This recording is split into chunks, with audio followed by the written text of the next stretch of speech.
Hey, hey, hey, welcome back, bonnet heads, bonnet head adjacent people who aspire to be bonnet heads. You're all welcome. This is an inclusive place. I'm Pamela Bob, creator of Living on a Prairie and your host, and I am here today with our one and only prairie bitch, Allison Arngrim, and our wonderful, there she is, the one and only. Pose. Vogue it, girl. And our one and only book-selling man, our hashtag imaginary boyfriend. Here he is, folks, Dean Butler. Oh, you got a whistle this week. Nice.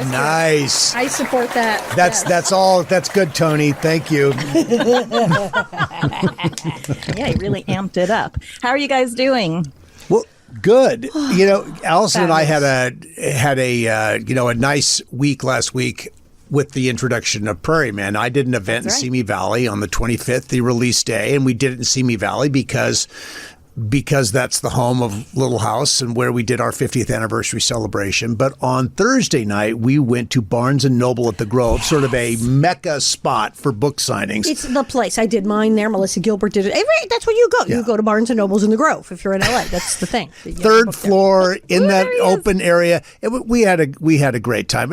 In a pretty good crowd. I mean, we had a nice crowd. We sold it out. All the chairs were full. They sold all of the places to sit. There were people arriving, and there's like, I'm sorry, there's nowhere to sit. You'll have to sit. But then what happened before just as we're ready to sign, what happened? This huge thing happens, and Harlan has press, and I get interviewed, and he gets interviewed, and then we sit down, and I ask him questions, and they go wild, and then they ask him questions, and they go wild. This is great. Okay, now he's going to sign. He sits down, and he gets his pen in his hand, and they all line up with their books, and it's an enormous fire alarm, flashing lights, the whole bed, the entire barn was a fire alarm. And the nice lady comes over and goes, well, it may be false. Okay, no, that keeps going. Yeah, we have to evacuate. The fire marshals here. We have to all leave. This was just an inopportune piece of timing. This felt like this is really a bad sign. But now, But the woman, Rachel, who runs the special events at Barnes & Noble, said, no, you're just too hot to handle. So it's just like, so they push people out. And the fire guy with the hat was going, no, you have to go out. You have to go out. We're like, yes, it's not on fire right now, but you have to go out. And so we had to go out the little doors, and we went downstairs, and then it went, Meow. And they came back. And we signed, and then as we were about 3/4 of the way through, Someone at the AMC theater or at the AMC. They think it was the movie theater. They think it's the movie theater next had door. A problem where someone is alarm happy at the movie theater. Either somebody was smoking in the bathroom. It's very prairie of you for that to happen. You think you have a solid crop? Boom! A tornado comes Hailstorm. in. Hailstorm. Very good, Pamela. Yeah, it does. But they did not leave. The look on his face. I was a little horrified. They're all leaving. I was just I said, they're not going to leave. Those people did you see them? They're not going anywhere. And we get down there to evacuate, and they're all like lined up in front of the glass doors, clutching their books, staring at us. Like, open. Jesus, that's actually a very scary image. And they all came back in. Nobody left. Yeah, nobody left. They all came back it was all good. And then on the Sunday, we're there late. On the Sunday, I went through 4.5 hours of traffic to get to San Diego to sit at the American Library Association convention and meet 18,000 librarians from all over the country who are looking to decide what they're going to put in their libraries. And it was great. I had no idea there were so many television fans among those who love books. Just no idea. Oh, yeah. And librarians, love the Little House books. And I know they love my book. And Melissa's book. They'll love your book. You'll be a library staple. I've been telling people if you read the book, you need to go to Goodreads and give it a nice rating. I think last week, I was sort of bouncing around 50, 60 ratings after the second or third day. I go and look at yours. You have 17,000 ratings on Goodreads. Because I check my Amazon. You got to get the good Amazon reviews on there too, because people do go to Amazon to buy your book and they look to see how many stars. Okay, I have 5, and they look, and I forgot how many thousand reviews I have, but Okay. Listen, Everyone knows that you are sensational. Pamela, we have someone sensational, so sensational. in I'm the so wings today. Yes. What do we know here? Well, our guest today is a very smart guy who loves books, television, and theater too. He's an author, a journalist, a historian, and television correspondent. His career astounds me. I don't get how it happened, but we'll talk to him about it. First, though, let me say this is from the studios of UBN Go in Burbank, California, me in New York City. This is a Little House 50th Anniversary podcast. Welcome. There it is. The beautiful music. All right. Well, we usually do a vamp here, but we're just gonna go. Yeah. We're just gonna go right in and bring in our guest. Let's bring him in. Bring him on. Okay, here are Definitely.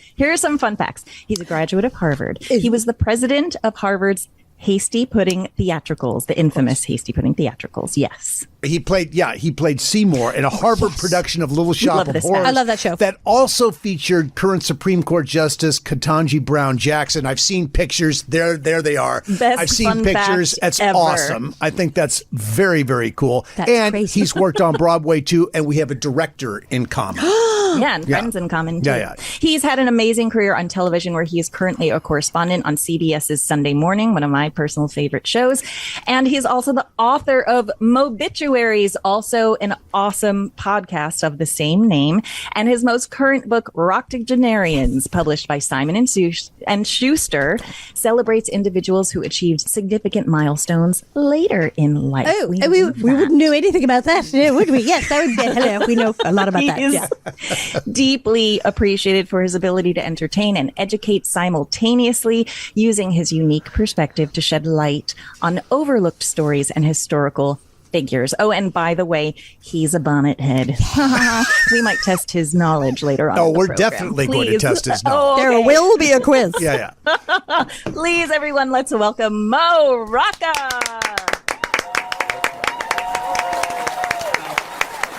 There he is in a very tight close-up. Hi. No, we like the tight close-up. It's like you're here with us. Well, first of all, I mean, that introduction, I mean, holy smokes. But, I don't set off alarms just by walking into a Barnes & Noble. So I'm not sure. Hopefully I rate in this crowd. And appreciation, if you've got them, if you've captured them, you're home free. I mean, that's amazing. Well, thank you for that. And I'm because of your skills and experience. I'm with writing and books. I'm going to accept that. And obviously, Allison, with 17,000 positive ratings, 5-point ratings on Goodreads, knows as well. But thank you, Mo, for that. I remember the first time I saw you. I was really, unlike Pamela and Allison, who worked with you. He's been a fan for years. Well, actually, Allison, talk about the 70s. Let's start in order here. There was this fabulous thing that happened in the 90s, actually. In the 90s. It was, I got these calls of, come do this. Where are they now? Where are they now? Or as my friend Howie said, my God, don't they know where you are by now? You've done everywhere. Are they now? She's still here. And they had this thing called I Love the 70s. And I was like, well, that's me. And they said, come in, be interviewed. You were a thing of the 70s. Yes, I am. And they interviewed me. And then they said, hey, do you want to come back and be like a bumper co-host, ask people questions, and do wacky stuff like that whole thing, makeup, where I came on when they talked about anyone who was old. It was hysterical. And so I was queen of I Love the 70s. And it was great. I got to see everybody. And then there was a Where Are They Now one that they had me come back 2 times. It was great. And you did this with Mo. And you were there. Yes, you were awesome. Did you do the Fashion Police Us magazine? I'm trying to remember.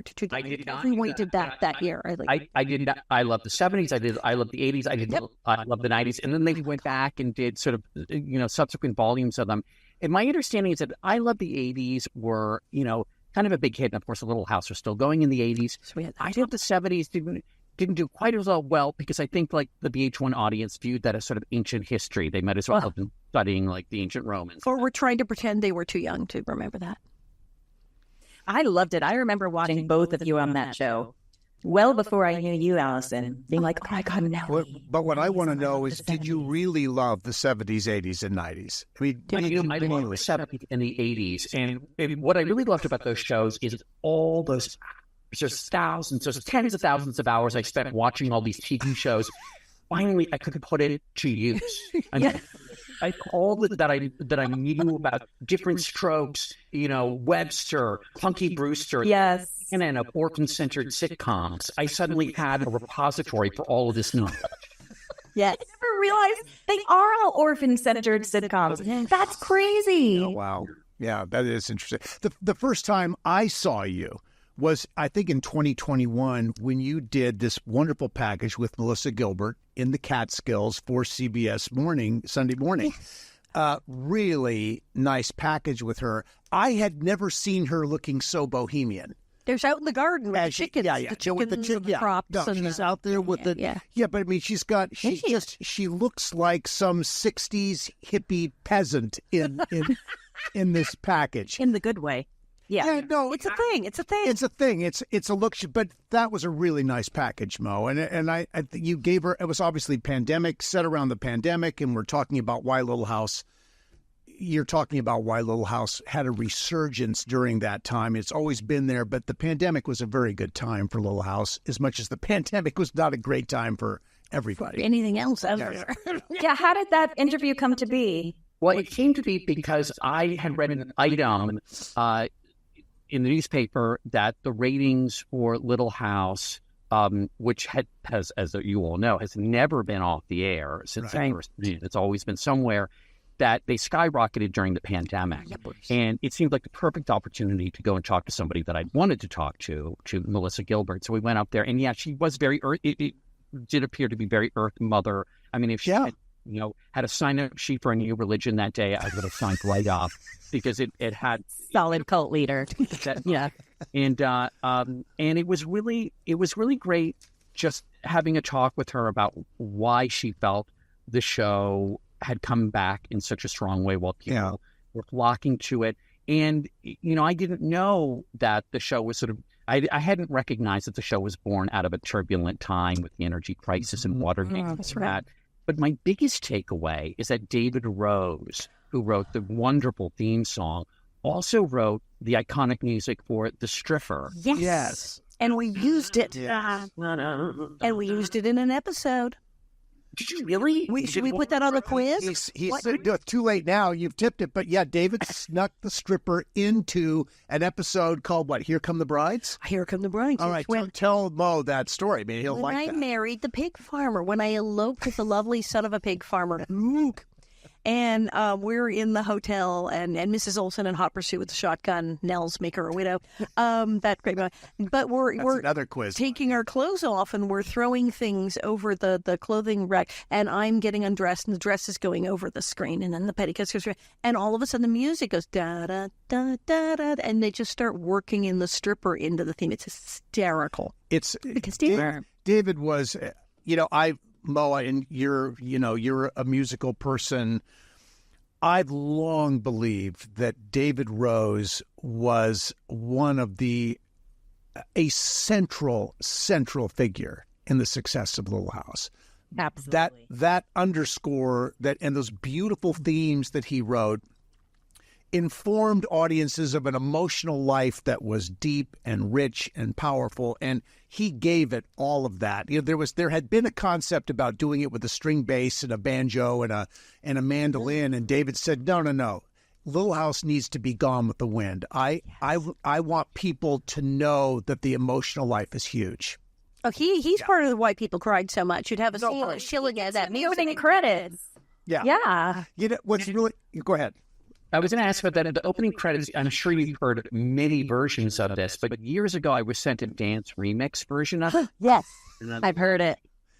So I thought it was... That was the one that was used in the opening of Prairie Okie, the musical parody, wow. Alias Almond Grove. Yes, Fun. yes. Love it so much. One of the cool things about because David had done so much work, that theme, the core of that theme was a cue that he'd written for Bonanza for an episode called Cattle Drive. With the cow. And he had basically written that theme, and somehow, as composers are, with melodies playing in their heads when he was sitting down to decide what the opening theme for Little House was going to be. Wow. This composition from Bonanza came back to him. Wow. And did Michael Landon bring David Rose totally. from Bonanza? Oh, yes. And everybody else he could fit Everybody the car. else, too. Yeah, they all came. He said, I'm doing another show. They went, okay. And just like walked over. I mean, the whole crew. Yeah. And No. Allison, can I ask you, Allison, was it really, like Melissa said, being on that show, like being in a perpetual summer camp where you were also being able to put on costumes? But I mean, she really meant it, that it was just a really wonderful way to get in. Fantastic. I mean, it was summer camp and a little like being in Army boot camp as well, because we would go there so early in the morning and we work very, very hard. But it was this, we were so lucky, you know, when you're like, there's only 1 or 2 kids on a TV show, it's really difficult for the child actors and their social development. But we had 30 freaking kids in the school. They were there all the time. So we had our own group. And we did have so much fun making that show. It was absolutely amazing. I mean, we worked our butts off till we dropped, but we had like so much fun that it was totally worth it. And all of the kids on that show, all of them across the board say how well protected they were and how safe they were on that set. They all say that. I'm curious, Mo, how did you come to Little House? What was the Yeah, and in your book, hold on, I'm plugging it. Hold on. Okay. Here it is. So there. In your wonderful book, Okay. in your Laura Ingalls Wilder chapter, you do talk about the book people and the TV people, and that there is a definite difference in the fan base between the two, or then they're the people that I call bi. They're bi. They're both book and TV. So yeah, what are you? Are you a book person, a TV person, or are you bi? I am both. I'm Prairie. Yes. Actually, what was that? Pan Prairie. And now, mind you, there's the history people who hate everybody because they say the timelines were changed in the books and too many things were made up in the books. So the book people are mad at the show, and then the history people are mad at the books. And yeah. So I love this series, and I think part of it is, and I suspect that this is not uncommon. My mother's an immigrant from Colombia, and so she was especially captured by this show. She was completely riveted and loved this show. And so it was one of I think the Carol Burnett show, there were a few shows that we watched as a family. I can't say that we all together watched Little House, but it's certainly something that I watched with my mother. And I just loved it. And I think that, you know, Dean, what you were saying about the music, I recognized early on that there was something so sort of epic about this, and that kind of pulled you in. It might as well have been CinemaScope on our Yes. And then I'm pretty sure that's what led me to the book. So I remember reading certainly the first 2, right? So Little House in the Big Woods, and then forgetting the title. Farmer Boy. Farmer Boy is the second one. Oh, yes, of course, Farmer Boy. Right. So probably 3 or 4 of the 8 that she wrote. And what can I say? I think that's how it started. One of the things I remember, and I feel like I might be misremembering this because I brought this up to other bonnet heads and they kind of look at me blankly, but at least once, but I thought more than once, you know, an ice bath was a remedy for fever. Yeah. I remember being I had one. fascinated but scared by this idea. Thinking, oh my God, if I ever got a really high fever, I can't, I'm such a wuss about cold water. How would I even survive an ice bath? But you had to take an ice bath at least once, right? Yes, Yeah, you no, I did did. not misremember. Yeah. He did it. He did it. I did have it, and it was not glycerin, you know, clear glycerin. It was ice, and you know, look, it wasn't for any long periods of time. It was like 10 minutes at a time. But you know, it made me think about the wonderful scene, and I this is the only time you'll hear me compare myself to Marlon Brando. but at the end of Mutiny on the Bounty, as Fletcher Christian is burned to death and he's dying, what he did to play that scene was sit on a huge block of ice.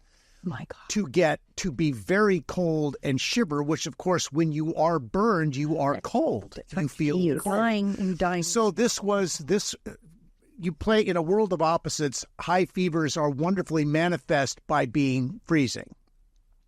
So it was a very effective way to play that moment, and I did steal that from Marlon Brando. So when the ice came out, I said, "Well, I'm in a good spot here. This is going to work for me." How long? I mean, yeah, you had intervals that you had breaks, but how long total? Yeah, no, I mean, thing? half an hour to 45 minutes in and out of it. But it was all good. It was all good. It was all. Mo, good. you had fear of being in an ice bath. I had fear of waking up being spontaneously blind.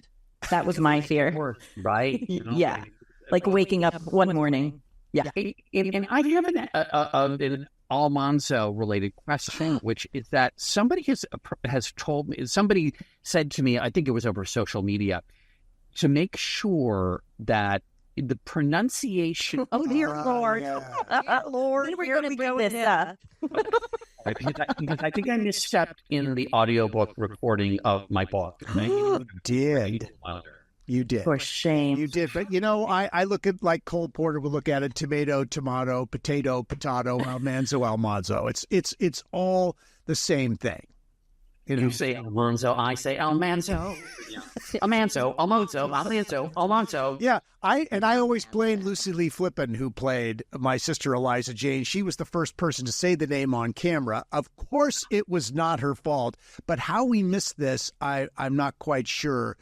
It was our first day. We weren't going to question anything when this was done. So, and when the letters started to come, and there were lots of letters, I was not going to be walking into Michael Landon's office with a handful of letters saying, "Hey, we're mispronouncing this name." Yeah. That was just not going to be a high percentage choice on my part, as I had learned early on. You just didn't question things. I would say that she deserves thanks because I think that Almanzo is much more pleasing to the ear than It is. Almanzo. It is, and that's what she says about it too. It's so much nicer on the ear. And Nellie, I had one moment in that episode. I remember when I first and she's calling him Manly, and I'm going Manly.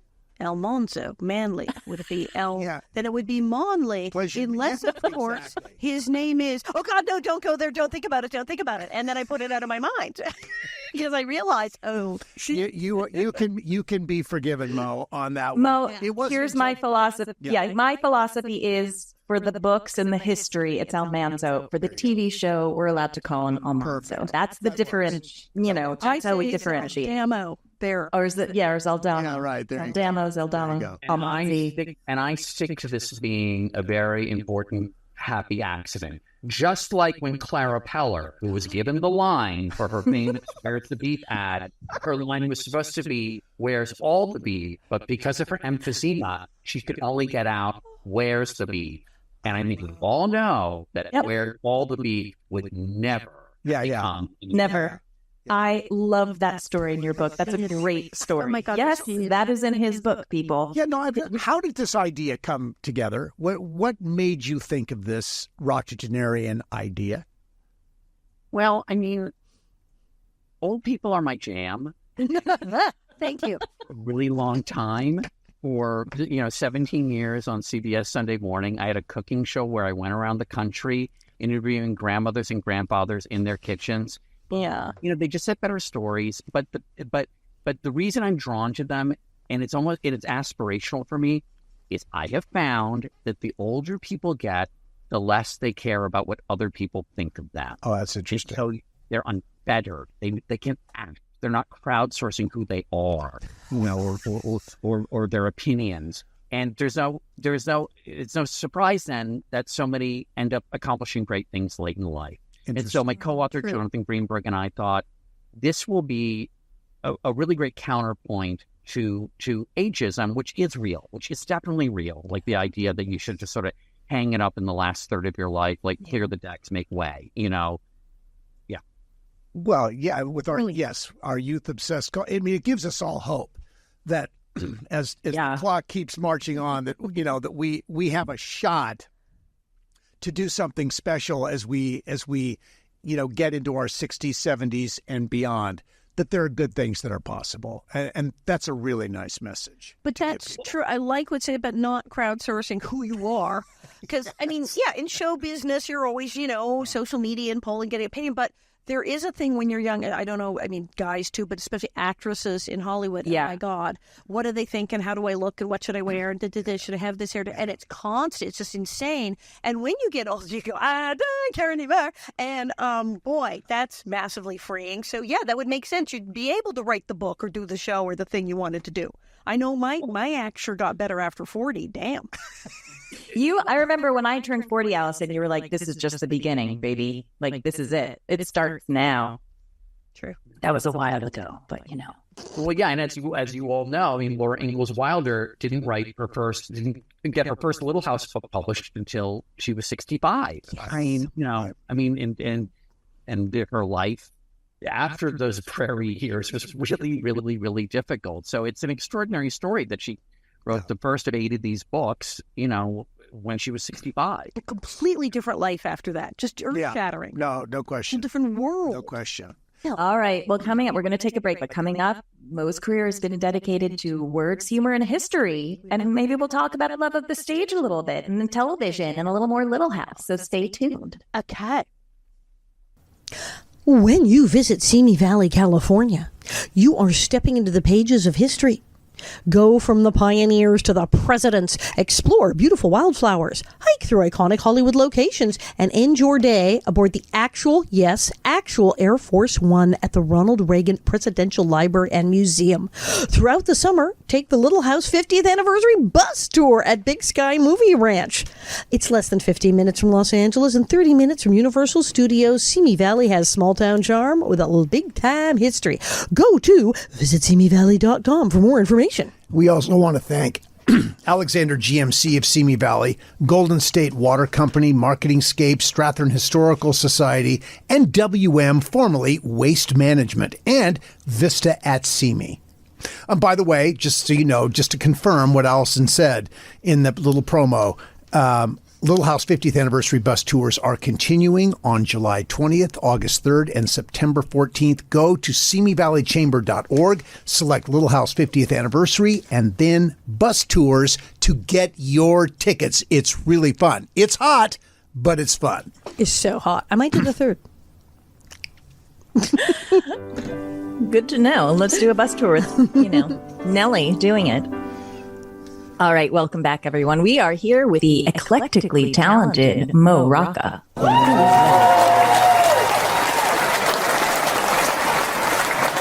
Okay, Mo, I have a few quick questions for you. Are you ready? Are you a true bonnethead? Yes. Little House related questions. TV Little House related questions. Here we go. Who had it worse, Mary or Albert? Mary. Like it. Are you Team Adam or Team Manly? Team Manly. Really? You don't Great answer. Yeah, just because he's Great answer. Isaiah Edwards era or Jonathan Garvey era? Isaiah Edwards era. Nice. Who was worse, Nellie or Nancy? I keep hearing Eartha Kitt saying, I want to be evil. Great song. The song that played in my head while we're doing. Of course, Nellie was, my God, so formative for so many people. The glee she took in being evil. She was, she was my gateway to Yago. No, she's amazing. But you know that my executive producer at CBS Sunday Morning, I kid you not, who is a genius and a good friend and he's the part of that show. When we did the piece on Little House and Melissa Gilbert early in the pandemic, there was a clip, and it's the clip right where I think Laura pushes Nellie down the hill. In the wheelchair. Yeah. In the wheelchair. And he did not allow that in the piece. It's just too harrowing. And I thought, that's kind of cool. It's not allowed. It was cut from television. Because it was too brutal, Allison. Wow. No, Now He's the secret Nellie fan. Yeah. well, I She deserved it. It's the joy that she had in being so nasty that is what makes it so special. I think audiences feel like that Allison was somehow in on the joke. That she she was very comfortable in the joke, whereas Allison Balson, who played Nancy, and I know they've had Allison and Allison had lots of conversations about this tough spot she was in to come in and she did great. She was so mentally ill. It was fantastic.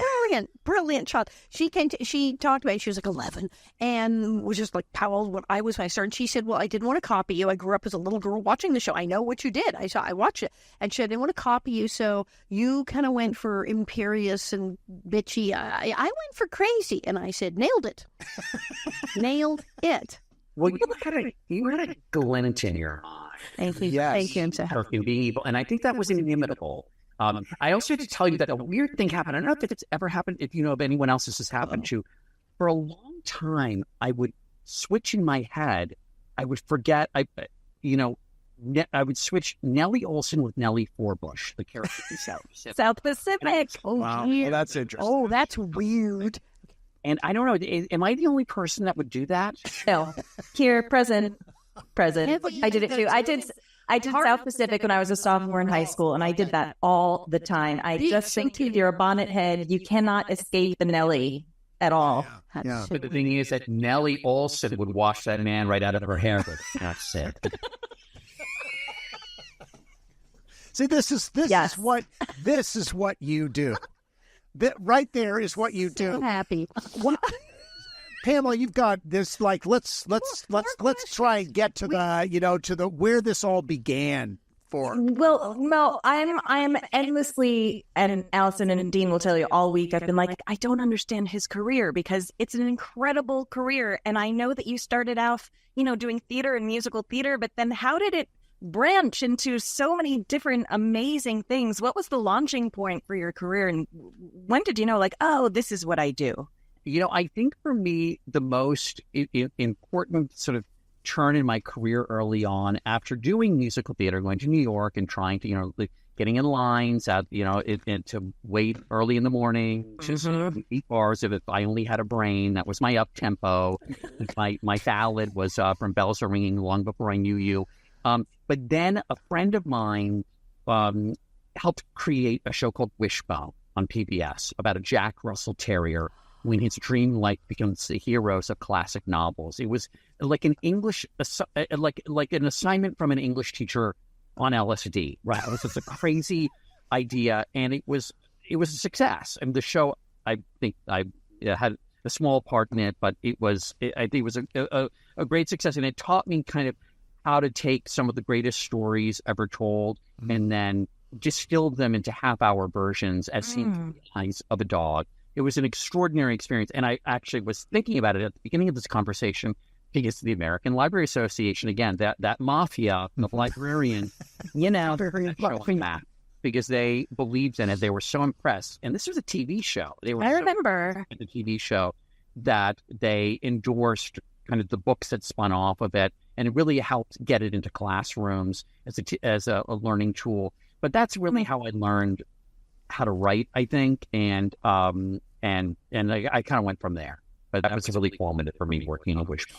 But then how did the historical aspect and then the CBS aspect of it come in? And it's just such a perfect mesh of everything that you do. Because as I was working on Wishbone, I was living in a suburb of Dallas. And all you Dallasites out there, I don't mean this as a diss, living in the town of Plano, okay, which means flat in Spanish, okay? And I was in a Texas suburb, which, at least the section I was living in, was so kind of sterile and soulless. There was no sense that anyone had lived and died before me where I was.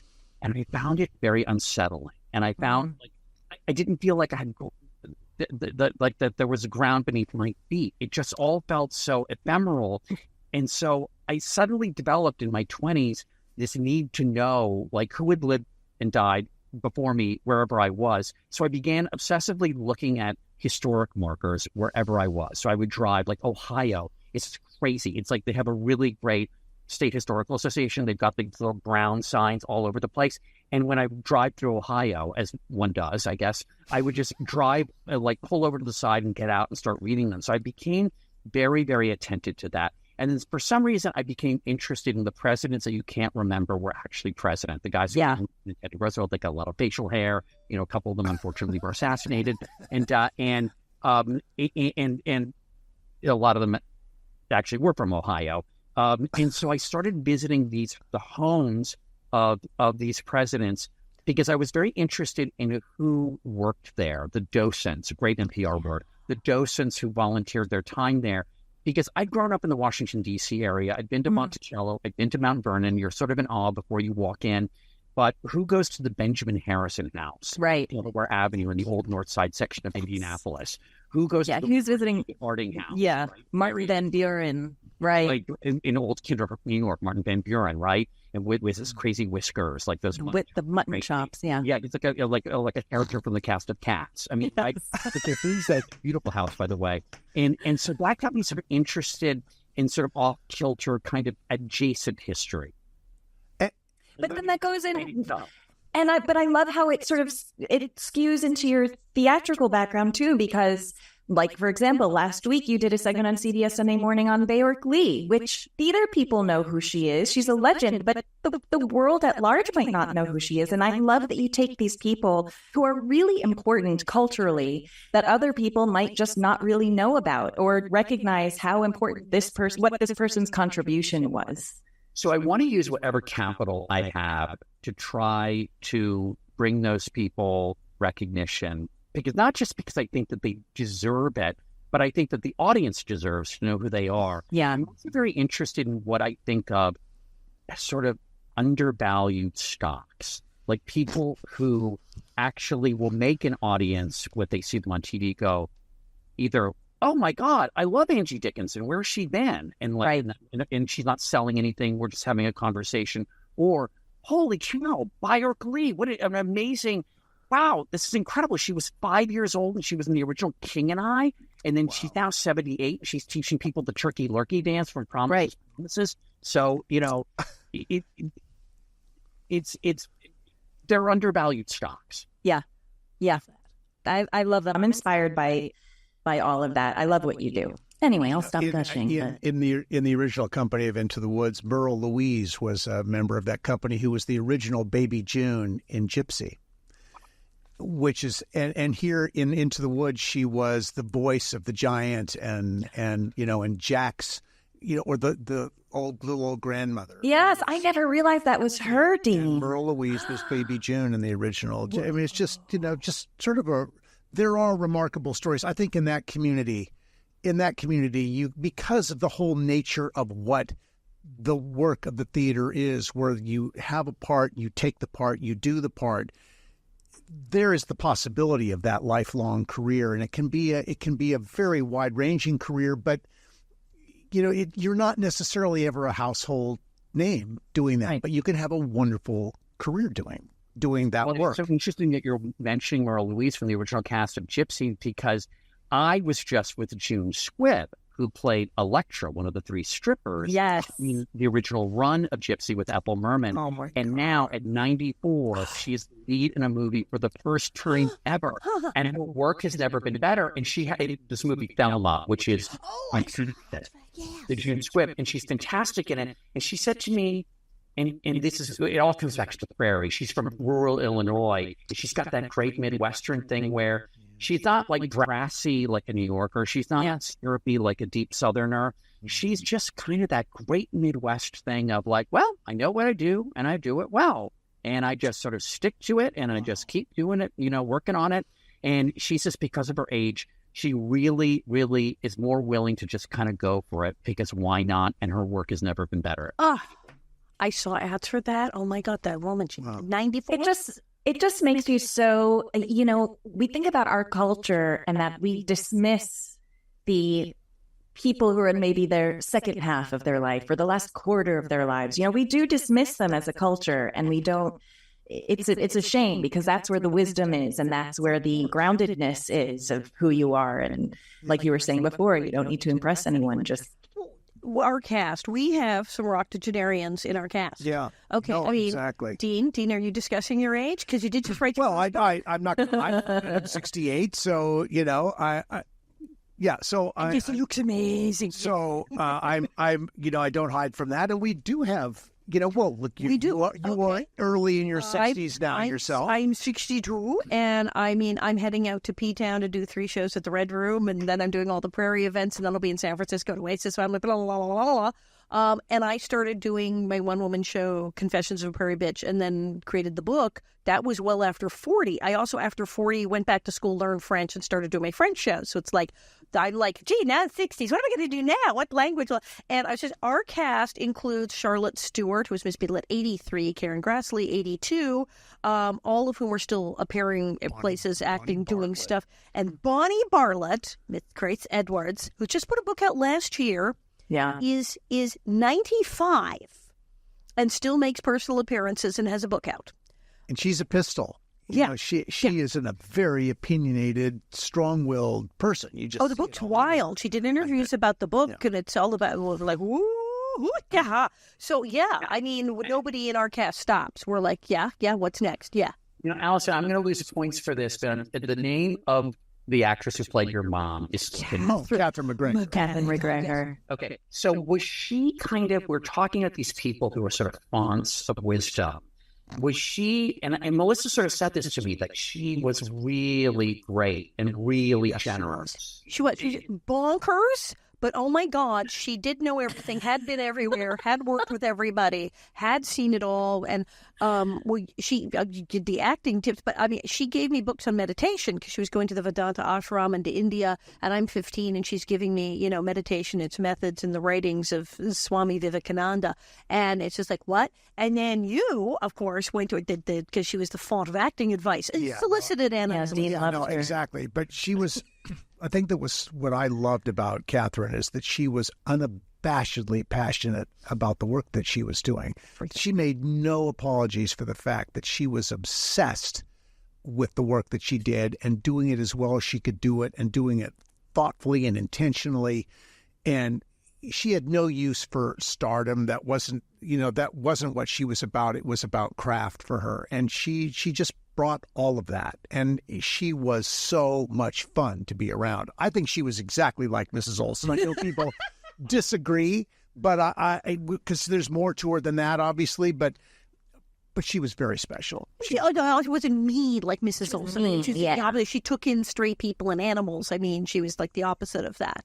But she was the opinionated. She used to take us kids to the movies, but it was like, young Frankenstein, and we totally age inappropriate, and we couldn't get candy from the counter because it was bad for us, and she'd bring health food store treats, and they were awful. There you go. Yeah. Beet juice. When you write, Mo, I'm curious, with your books, who is your audience? How do you see your audience, and how are you reaching those people? Well, this isn't a dodge, but I'm more and more convinced that, when I'm able to, sometimes you're given at a show like CBS Sunday Morning, sometimes they need to fill a hole in the show. You're given an assignment they might not be interested in, and then it becomes my job to make myself interested in it.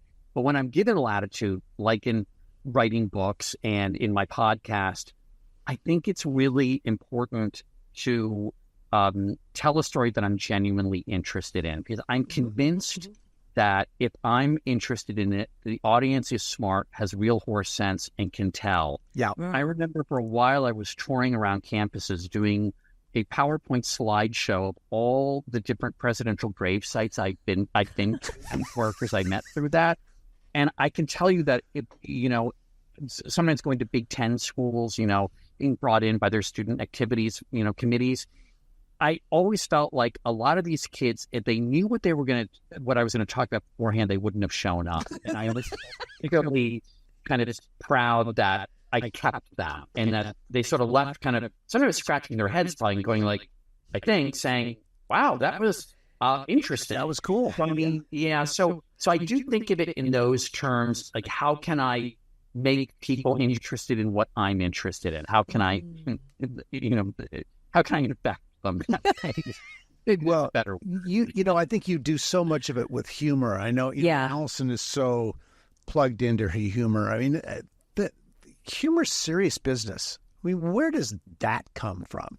for both of you. I mean, this is a real thing, and it's a huge part of both of you and what you do. I mean, absolutely. Well, it's a survival tool in a lot of ways was for me, but it's true. Sometimes you can take really difficult topics and be allowed to speak about them. Starting in the mid-'80s or '90s, I got booked to speak about AIDS and HIV and AIDS prevention in places they weren't having other people because I was famous and I would make it funny. And they weren't going to sit still for other people to do that. So, yeah, I mean, that's a thing. You figured out at some point that doing it funny was the better way. Well, and also, among other people, gay people love you. Oh, So, thank you. so that Icon. that on you. And by the way, So why is that? What is the key to that? I think it's because I haven't given this a lot of thought, but I know that I loved it. That immediately, like it was like the radar, like in Lady and the Tramp when the dogs all hear the call. It was like, okay, Allison's on TV, like come over, like she's on TV. Alice, like Gay bat signal goes up, shaped like driblets. it's sort of like in the 70s, and I love Carson, don't get me wrong, and I still watch on antenna TV, the old Carsons, but when Joan Rivers was on, her early on, it was like, if you were a gay kid, it was like, Yeah. you could see what jokes she was going to tell. So if it was a Nellie episode, that was really, really exciting. So I think it was that she was bold, she was out of the box, right? So she's different from the other people there. She's got a cutting sense of humor, a sense of irony. You just do this all day. I'll just sit here and keep Which I think, when you feel like you're on the outside looking in, you're an observer, right? And so your irony tools are sharper. So I think that's why I think she sort of just drew you. And I think, like Dean, you were saying before, there was a sense that Allison was kind of winking while she was doing this. She wasn't in full method. Like, this wasn't like she was truly an evil person. There was a sass to it that was really exciting. And sass on the prairie. Like, if you're going to live in Walnut Grove and there's not going to be a piano bar, at least sit next to this girl. Yes. Primer. Man, what? Oh my God! I want a piano bar on the prairie called Sass on the Prairie. That's like Dull in Minnesota about as 12. I think it would probably be called Prairie Fire. But the other thing is, I do think that when Allison goes to P-Town, you have to please just ask at one point in pattern between your big numbers, right before the 10 o'clock number. You got to ask, like, how many of you guys used to conflate Nellie Olson and Ellie Forbush? Yes, that's going in. Where's a pen? Yes, thank you. That's going in. Great. That is absolutely going in. Great. Oh my God. We're going to be back with more with Mo Rocca right after this. Yeah. All right, so this is where we're going to do our Patreon, bitch. Okay, so we'll let's do come that back, and we're going to come back. And then we're going to come back, and we're going to take us into this, Pamela. Dean, what? Sorry, what am I taking us into? Oh, I'm sorry. You're just coming back to B4. Sorry. B4. B4, yeah. There we go. Got it. Okay. Making notes. Tell me when you're ready. Go ahead. Anytime. And okay. And we're back. Now, okay, Mo, let's talk about television and podcasting. How do you characterize the evolution of mass media? Whoa. Okay. I know. Put on your Harvard cap for that one. I like Harvard those kinds of questions, Mo. Sorry. But things have changed and you're such a good observer because you observe everything. I'm just curious how you see the medium shifting. We said mass there'd be media a quiz. shifting. There's a quiz, see? Well, I can tell you how I experience these two things differently and why I was drawn to podcasts. I don't know if that is, if I do it an 8-minute feature on Sunday morning, that's wonderful and it can be very satisfying. But if I'm doing a 45-minute episode on, in fact, one that I'm particularly proud of was our Mobituary on Laura Branigan, because it's a very bittersweet story on the singer Laura Branigan, who died kind of under the radar. People didn't even realize she had died. And then, Gloria, that indestructible song, became the great theme for the St. Louis Blues comeback when they ended up winning the Stanley Cup for the first time in their 50-year history after coming from last place in the NHL once they adopted Gloria as their theme song. And fans thought that Laura Branigan might show up and sing. They didn't realize she'd been dead a long time. Oh, man. So that was the kind of story that I could tell in a podcast. But I don't want to get too wonky here, too much into how the sausage is made. I will say that a podcast, it is such fine, at least the kind of episodes we were doing is such fine work. It's like it's like stitching a wall-sized tapestry. Yeah. Just such fine work, because I don't want people to listen to a story and have to keep hitting the reverse 15-second button, the rewind button, more than a couple of times, because I think then they're just going to dump out at one point. There's too many other options. But I guess I just think overall, as things become more atomized, like everything has become so niche, broadcast. I mean, CBS Sunday Morning, I'm fortunate to be on a show that still does broadcast broadly, the point of broadcast. But everybody's audience, like when you guys were on Little House, 40 million people were watching the Zippers. Yeah, it's amazing. Yeah, no one has those audiences. Yeah. Wow. Yeah. And what also, I just will interject with what's so great again about your podcast, Mobituaries, and your books, Roctogenarians and Mobituaries, and what you do on CBS Sunday Morning is, the second you think, is this going to get too academic? You put in that laughter, that comedy, where you're literally laughing, and you're so engaged from the very beginning. And that's why I love the podcast too, because you are engaged from some of the people I know, some of the people I've never heard of before, and I'm always learning and enjoying it the entire time. Well, thank you. And can I just say that one of the things that I kind of look at everything as a balance of protein and carbs, right? So like when you're telling a story, the protein is the stuff that nourishes you and makes you feel like, wow, this is a really good story. It has real weight to it. But then you're like a little candy. You need a bit of a rush, like to keep things. So like in this book that I did, Roctogenarians, about people accomplishing great things late in life, there's a story on a woman who was a civil rights activist, Mary Church Terrell, who at the age of 86 was leading sit-ins at segregated Washington, D.C. lunch counters. That's a great story that fills you up. But then you need something to lighten things up. And so then we have Mr. Pickles, the Houston Zoo tortoise, who became a first-time father at the age of 9. Look like a kid. And so, but you kind of need sort of that balance, I think, And I also think, again, not to get to like we're in an English class here, I also feel like people aren't interested in topics. They're interested in people. So I'm Mobituary. So I wanted to do something on Reconstruction. I thought it's good. People are going to think, oh, God, am I being dragged back into class? It's like watching paint dry. But then I realized that the Black congressmen of Reconstruction, there were a number of Black men who had 10 years before been enslaved, who then were walking the halls of Congress as elected officials. And I went, that's like crazy. That's like really dynamic and exciting and provocative. Yeah. And rather than we're going to talk about Reconstruction or period, we're going to talk about these guys, these superheroes.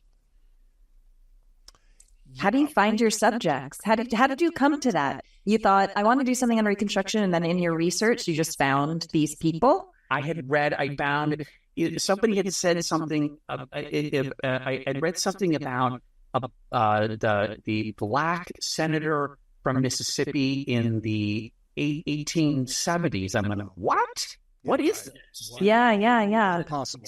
Yeah. It's wild. Amazing. Okay. People always ask us about making Little House again, and speaking about media. And I mean, what can a show, do you think as you look at the media landscape and you're inside it every day in a way that, that most people are not, can a show like Little House be made again? Could it be, is there synergy around? Can you get that big? Or, I mean, look, people make big shows, but we know there's an audience, but like, where do you, it's a huge investment. And not necessarily a reboot, but like, another part of Laura's life, anything but that kind of show. Sure. Such a great question. I kind of feel like Laura's later life, and certainly her daughter Rose's life, and Rose was instrumental, as we all know, in getting Laura Ingalls Wilder to publish those great books, which is a great gift to humanity. Rose's life is more like an FX series, I think. Yes. Oh, yeah. Yes. I think that get Ryan Murphy now. Like, I don't know. I mean, I once did a piece on CBS about tearjerkers, and I was talking with the producer Linda Obst about Terms of Endearment. I said, it's such a great movie.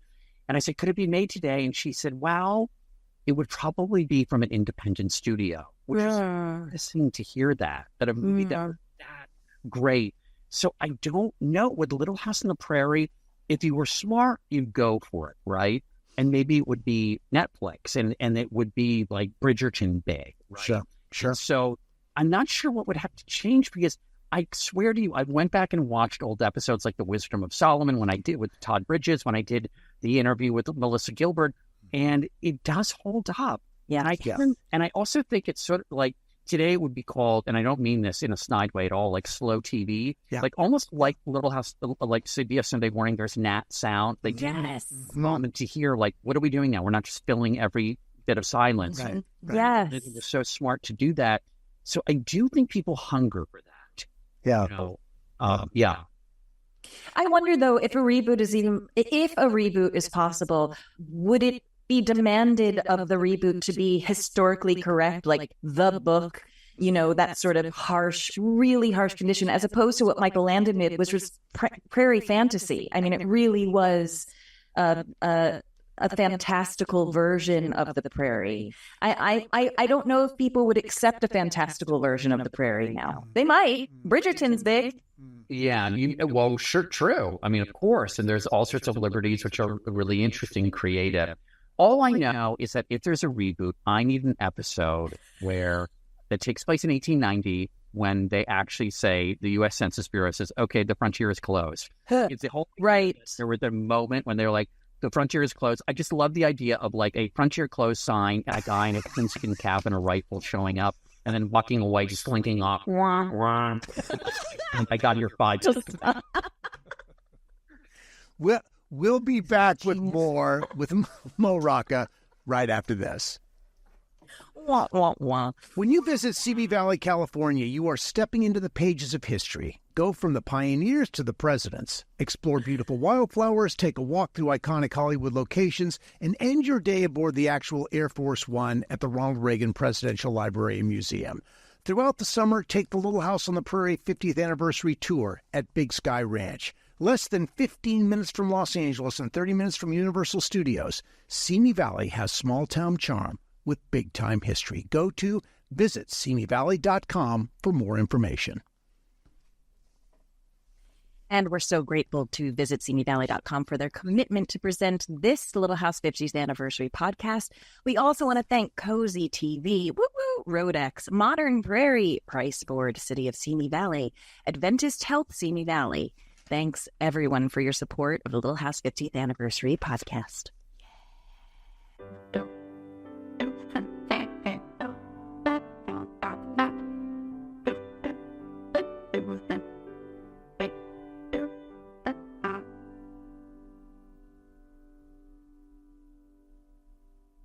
Mo, thank you so much for being with us. This has been truly thrilling and such an honor for you to be here. Really, thank you.